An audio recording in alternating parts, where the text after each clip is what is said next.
call me a god. Hey everyone, welcome back to the channel. आइए देखते हैं कल हम फिन निफ्टी और बैंक निफ्टी को किस तरह से ट्रेड कर सकते हैं। तो कल फिन निफ्टी की एक्सपायरी है, तो फिन निफ्टी की एक्सपायरी में हम देखते हैं कि कल हम कौन से साइड अच्छा ऑप्शन सेल करके एक प्रॉफिट ले सकते हैं। तो अगर आप फिन निफ्टी के डेली चार्ट पे देखो तो यहाँ पे आपको क्लियरली ये इंडिकेशन है कि मार्केट में ओवर बाइंग हो चुकी है, मार्केट में बहुत ज़्यादा बाइंग हुई है, मार्केट इस तरह से एक स्टीप मूव किया है और यहाँ 21,500 तक पहुँच गया है।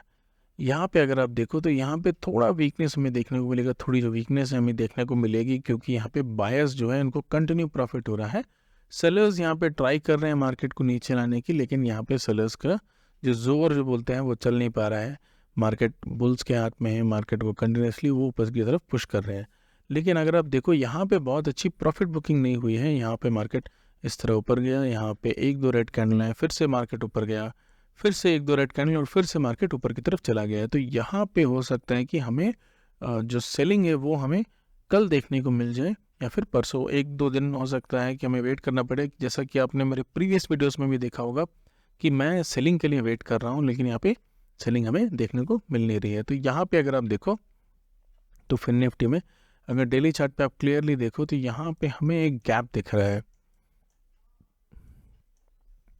ये जो गैप है इस एरिया से लेके इस एरिया तक, ये गैप हो सकता है कल हमें फील होता हुआ देखने को मिले अगर मार्केट नीचे खुलता है। तो हम देखते हैं 15 मिनट चार्ट में किस तरह हमें इसे ट्रेड कर सकते हैं। अगर लेट्स से सपोज कीजिए मार्केट कल फ्लैट खुलता है या फिर गैप डाउन खुलता है, अगर फ्लैट खुलता है या फिर गैप डाउन खुलता है तो हमें एक 40-50 पॉइंट अगर गैप डाउन खुलता है तो यहाँ से हमें देखना होगा कि मार्केट जो पहला कैंडल है वो नीचे की तरफ पुल हो रहा है। अगर मार्केट में एक रेड कैंडल गिरता है, मार्केट नीचे की तरफ पुल होना शुरू करता है और सेकंड कैंडल फर्स्ट कैंडल को ब्रेक करते हुए नीचे की तरफ जाता है 15 मिनट्स चार्ट में, तो यहाँ पे क्या कर सकते हैं, हम एक सेल ट्रिगर कर सकते हैं और जो टारगेट होगा वो इस एरिया के आसपास होगा और 21,200 के आसपास तक ये आ जाएगा। तो इस एरिया तक हम टारगेट लेके चल सकते हैं और ऑलमोस्ट 200-250 पॉइंट का हमें टारगेट मिलेगा और हो सकता है कि मार्केट नीचे जाने के बाद यहाँ से एक ऊपर की तरफ पुल ले और ऐसा एक क्लोज हमें देखने को मिले एक्सपायरी के दिन। तो अगर मार्केट कैप अप खुलता है या फिर फ्लैट खुल के ऊपर की तरफ मूव करता है तो यहाँ बहुत ज़्यादा हमें एग्रेसिव मूव्स देखने को नहीं मिलेंगे। हो सकता है मार्केट ऊपर जाए और यहाँ पे एक साइडवेज मूवमेंट हमें देखने को मिले और ज़्यादा एग्रेसिवली मार्केट बिहेव ना करे, इवन दो फ्लैट खुल के ऊपर जाते हैं या फिर गैप अप खुलते हैं, दोनों ही कंडीशन में मैं अपनी जो ट्रेडिंग है वो सेल की साइड थोड़ी एग्रेसिव रखूँगा। अगर मार्केट सेल की तरफ आता है तो मैं एक्सपेक्ट नहीं कर रहा हूँ हीरो ज़ीरो ट्रेड कल को मिलने की, but it's okay. I don't think यहाँ पे उतनी मोमेंटम है सेलिंग साइड। अभी मार्केट उतना जो सेंटिमेंट है वो सेलिंग में फुल्ली कन्वर्ट नहीं हुआ है। बट अगर सेल साइड मार्केट आता है और मार्केट नीचे की तरफ जाना शुरू करता है तो मैं अपना प्रॉफिट जो है वो ट्रेल करता चलूँगा। जहाँ पे मुझे लगेगा मार्केट अब रिवर्स हो रहा है थोड़ा भी, वहाँ पे मैं उसे निकाल दूंगा। तो अगर मार्केट फिर से बोल दूँ तो अगर मार्केट फ्लैट खुलता है या फिर गैप डाउन खुलता है, दोनों ही केस में हम सेल करेंगे। अगर मार्केट गैप अप खुलता है या फ्लैट करके ऊपर की तरफ जाता है तो यहाँ पे एक न्यूट्रल स्ट्रैटेजीज हम डिप्लॉय कर सकते हैं। मार्केट एक साइडवेज टू बुलिश ट्रेंड में ही रहेगा। बहुत ज़्यादा बुलिश में एक्सपेक्ट नहीं कर रहा हूँ कल, लेकिन अगर बेरिश हुआ तो यहाँ पे मैं एक अच्छा ट्रेंडिंग मार्केट एक्सपेक्ट कर रहा हूँ। तो बैंक निफ्टी की अगर बात करें तो बैंक निफ्टी भी ऑलमोस्ट सिमिलर पैटर्न में चलता है जिस तरह फिन निफ्टी भी चलता है। अगर आप चार्ट्स देखो तो बैंक निफ्टी और निफ्टी ऑलमोस्ट एक सिमिलर चार्ट पैटर्न में रहते हैं। तो यहाँ पे अगर आप देखो तो बैंक निफ्टी में भी सिमिलर जो आइडिया है वो हम कल लेके चलेंगे। जो प्रेडिक्शंस है वो यही है कि बैंक निफ्टी अगर फ्लैट खुलता है या फिर गैप डाउन खुलता है, दोनों ही केस में हम सेल करेंगे। जो बैंक निफ्टी का टारगेट होगा वो अराउंड 47,300-400 तक ये आ सकता है। तो ये मैं एक्सपेक्ट कर रहा हूँ कल के दिन, या फिर हो सकता है कि एक दिन एक्सटेंड हो जाए। कल अगर मार्केट लेट से अगर इस तरह मूवमेंट हमें देता है, अगर मार्केट फ्लैट खुलता है और उसके बाद मार्केट उसी एरिया में घूमते रहता है, तो परसों के दिन हमें बैंक निफ्टी में एक बहुत अच्छा हीरो ज़ीरो ट्रेड देखने को मिलेगा अगर ये एक्सपायरी के दिन अपनी सेल साइड पे आता है। तो ट्राई करिएगा, बहुत ज़्यादा एग्रेसिव पोजीशंस ना ले। अभी फ़िलहाल कैपिटल जो है थोड़ा बचा के चले। मैं भी बहुत दिन से सेल पोजीशंस के लिए वेट कर रहा हूँ तो अगर सेल पोजीशन कल मिलता है फिर परसों मिलता है, किसी भी दिन मिले, तो I will take the trade, मैं उसे मिस नहीं करूँगा। हो सकती मैंने कुछ ट्रेड मिस किए हैं यहाँ पे जो है, कुछ बाइंग के ट्रेड मैंने मिस कर दिए हैं, इट इज़ फाइन। तो आपको बस हमेशा हमेशा ये ध्यान रखना है कि अगर आप आपका एक व्यू है कि आप मार्केट सेल साइड आ सकता है या फिर बाइंग साइड आ सकता है, जो भी आप व्यू है उस व्यू को स्ट्रांगली बिलीव करो और वेट करो मार्केट को आपको उस तरह का पिक्चर परफेक्ट सिनेरियो देने का। एक एंट्री आपको दिखनी चाहिए मार्केट में एक कॉन्फिडेंस के साथ, तभी आप एंट्री लो। हो सकता है आपको 1-2 दिन वेट करना पड़े, लेकिन आपको जब वो एंट्री मिलेगी उसके बाद वो एंट्री मिस मत करना है। आपको लगता है कि यहाँ पे वो ट्रेड आपको मिल रहा है, मार्केट उस तरह का चार्ट पैटर्न बना रहा है, उस तरह का सिनेरियो आपको दिख रहा है, वहाँ पे ट्रेड लीजिए। हो सकता है 1-2 बार आपका स्टॉप लॉस हिट हो जाए, लेकिन जब आपको प्रॉफिट होगा तो वो सारे स्टॉप लॉस को कवर कर देगा। तो बैंक निफ्टी अगर फ्लैट खुलता है या फिर नीचे खुलता है, दोनों ही केस में मैं एक सेल लूँगा कल। अगर मार्केट फ्लैट खुल के ऊपर की तरफ जाता है या फिर ऊपर खुलता है तो इन दैट केस ऑल्सो यहाँ पे एक फ्लैट मार्केट हमें देखने को मिलेगा। बहुत ज़्यादा एग्रेसिव बाइंग मैं कल एक्सपेक्ट नहीं कर रहा हूँ।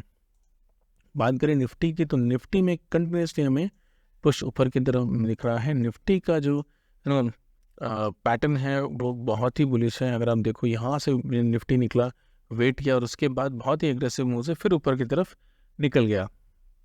तो यहाँ पे जो निफ्टी में वो जो करेक्शन है वो एक मस्ट नीडेड करेक्शन है, लेकिन हुआ क्या है निफ्टी में, ये जो एरिया है अब ये सपोर्ट की तरफ काम करेगा। अगर मार्केट लेट से कल या परसों या किसी भी दिन अगले हफ्ते भी अगर मार्केट धीरे धीरे नीचे की तरफ आना शुरू करता है तो ये जो है सपोर्ट हमें देखने को मिलेगा इस एरिया में। तो अगर आप प्लान कर रहे हो सेल करने का तो ट्राई करिएगा 21,000 के बाद आप अपना जो प्रॉफिट है उसको ट्रेल करते चलें। तो कल के दिन एक्सपेक्ट कर रहा हूँ कि मार्केट निफ्टी में जो है वो इस तरह से फ्लैट खुलने के बाद मार्केट थोड़ा नीचे आएगा, लेकिन यहाँ पे निफ्टी में जो बायर्स हैं हो सकता है वो थोड़ा एग्रेसिवली मार्केट को नीचे की तरफ ले जाए। 300-400 पॉइंट हमें यहाँ पे देखने को मिल सकते हैं, लेकिन मुझे नहीं लगता है कि मार्केट में अभी फ़िलहाल क्योंकि बाइंग सेंटिमेंट तो बायर्स बहुत स्ट्रांग है, तो यहाँ पे मार्केट उतनी तेज़ी से नीचे, अगर मार्केट बहुत तेज़ी से नीचे आता है, अगर लेट्स से मैं आपको एक एडवांस पॉइंट बताता हूँ, तो होता क्या है मार्केट में, अगर मार्केट इस तरह की बाइंग रेंज में मार्केट ऊपर जा रहा है फिर साइडवेज एक्शन लेके फिर ऊपर की तरफ जा रहा है, तो यहाँ पे होता क्या है कि अगर मार्केट छोटे छोटे करेक्शंस कर रहा है तो ये फिर बायबैक हो जाता है। अगर मार्केट को एक सेंटिमेंट कन्वर्ट करना है सेलिंग साइड तो क्या करना होगा, मार्केट को एक बड़ा रेड कैंडल डेली चार्ट पे लाना होगा। अगर आप निफ्टी का डेली चार्ट देखो तो यहाँ पे कहीं पे भी हमें वीकनेस देखने को नहीं मिल रही है। यहाँ पे कंटिन्यूसली मार्केट ऊपर की तरफ जा रहा है। अगर वीकनेस देखने को, अगर मार्केट को सेंटिमेंट चेंज करना है तो यहाँ पे एक बड़ा रेड कैंडल हमें देखने को मिलेगा, तभी जाके हमें यहाँ पे एक सेंटिमेंट चेंज देखने को मिलेगा। जब भी आप देखो कि मार्केट अपने डेली जो कैंडल है उसको ब्रेक करता हुआ नीचे आ रहा है, तब हमें एक स्ट्रॉन्ग कैंडल देखने को मिलेगी यहाँ पे निफ्टी में। तो वेट करिएगा सेल साइड के जो पोजीशंस हैं उनको ट्रिगर करने का, एंट्री जो ट्रिगर होने का, तब आप ये ट्रेड लीजिएगा। लेकिन ये जो ट्रेड है ये हो सकता है कि कल हमें ना मिले या फिर मिले, बट मेक श्योर जब भी आपको मिले या जब भी ये पैटर्न देखने को मिले मार्केट में तो आप उसको मिस मत करिएगा। अगर निफ्टी सेल फ्लैट खुल के नीचे की तरफ आता है या सेल साइड आता है, दोनों तो मैं सेल लूँगा। अगर मार्केट ऊपर की तरफ जाता है तो यहाँ मैं इसको कम्प्लीटली इग्नोर करूँगा, यहाँ मैं निफ्टी में ट्रेड नहीं करूँगा, क्योंकि यहाँ पे I am not satisfied with the way it is going up. यहाँ पे सेटिस्फैक्शन इन द सेंस, यहाँ पे जो म्यूचुअल फंड्स का जो म्यूचुअल फंड जो मैंने इंडेक्स में जो इन्वेस्ट किया है वो सब तो बढ़ रही हैं, लेकिन यहाँ इन टर्म्स ऑफ ट्रेडिंग यहाँ पे जो बिलीव है वो बहुत कम होगा, कॉन्फिडेंस बहुत कम होगा। मार्केट जब कॉल की साइड जाएगा, ऊपर की तरफ जाएगा, तो यहाँ पे मैं ट्रेड लेना पसंद नहीं करूँगा, बिकॉज वो कन्फ्यूजन रहेगा कि मार्केट नीचे की तरफ आ सकता है। तो यहाँ पे मैं ट्रेड नहीं लूँगा। अगर सेल साइड आया तो मैं डेफिनेटली लूँगा, अगर सेल साइड नहीं आया तो मार्केट कल एक दिन में निफ्टी में ट्रेड नहीं करूँगा। So that is the overall plan guys. अगर आपने पिछली वीडियोस नहीं देखी थी तो मैंने एक स्टॉक रिकमेंड किया था, आई थिंक आइडिया फॉर्ज। तो आइडिया फॉर्ज को अगर आप देखोगे यहाँ पे एक अच्छा पैटर्न हमें देखने को मिल रहा है। मार्केट यहाँ से आईपीओ में ओवर हाइप आई थी, यहाँ से वो नीचे आता गया, यहाँ पे अब एक बेस बनाने की कोशिश कर रहा है। तो इस स्टॉक को भी अपने रेडार पे रखिएगा। हो सकता है थोड़ी बाइंग आप यहाँ कर सकते हो, और उसके बाद मार्केट अगर ऊपर की तरफ निकलना शुरू करता है इसको ब्रेक करते हुए यहाँ आप देखोगे ये पहला अटेम्प्ट है, ये दूसरा अटेम्प्ट है, हो सकता है 1-2 अटेम्प्ट और हो, आपको थोड़ा टाइम मिलेगा इस एरिया में बाई करने का, तो बाई करके रखिए। अगर मार्केट इसको ब्रेक करके फिर से नीचे जाता है तब आपको वेट करना होगा। अगर मार्केट ऊपर की तरफ निकलता है तो उस टाइम आप बाई कर सकते हो। यहाँ पे भी आप छोटी सी बाइंग कर सकती हो, अपना 20-30% इन्वेस्ट कर सकते हो। लेकिन आपको लगता है कि मार्केट ऊपर की तरफ ब्रेक करता हुआ निकल रहा है, हो सकता है इसमें टाइम लगे, 2-3 महीने लगे, लेकिन इसको अपने रेडार पे ज़रूर रखिएगा। ये स्टॉक आपको अच्छा प्रॉफिट दे सकता है। सिमिलरली SW सोलार, यहाँ पे भी सिमिलर पैटर्न है, मार्केट कंटिन्यूसली साइडवेज में है, तो यहाँ पे भी हमें एक ब्रेकआउट देखने को मिल सकती है। सो देखते हैं कल मार्केट किस तरह से बिहेव करता है। अगर आपको इस तरह के वीडियोस अच्छे लगते हैं तो please to subscribe to the channel. Thank you.